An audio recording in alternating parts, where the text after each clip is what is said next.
Bentornati Survivors, qui con Gonzo Gaming. Vediamo come farmare bauxite su Astronaut Survival.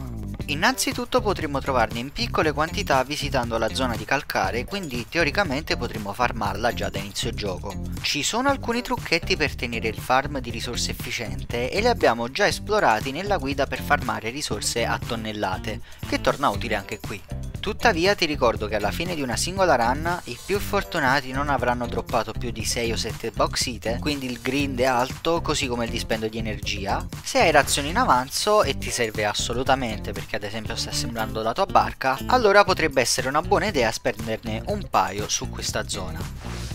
Se invece sai il wall trick, stai farmando il bunker anche in modalità difficile per sbloccare i floppy e ottenere l'olio per le mod delle armi, allora sappi che potresti trovare bauxite anche alle coordinate della cassa.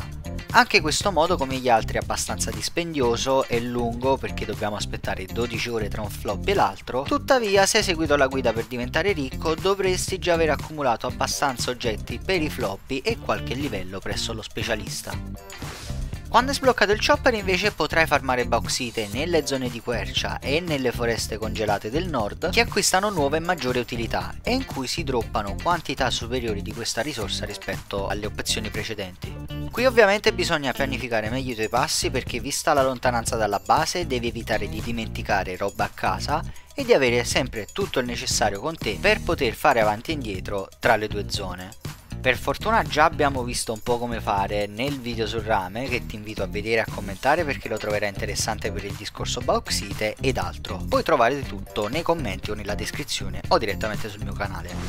Infine ci sono alcuni che segnalano che le basi dei bot che si trovano sulla mappa e che scompaiono dopo che abbiamo visitato hanno un drop di bauxite. Ricorda, queste basi sono diversi dai raid che si sbloccano ad ora a livello 150, io ne ho solo un'attiva e non ho controllato, magari potresti farlo tu e farmi sapere con un commento, e mi raccomando lascia un like ed iscriviti attivando le notifiche. Qui con Gaming, buona caccia!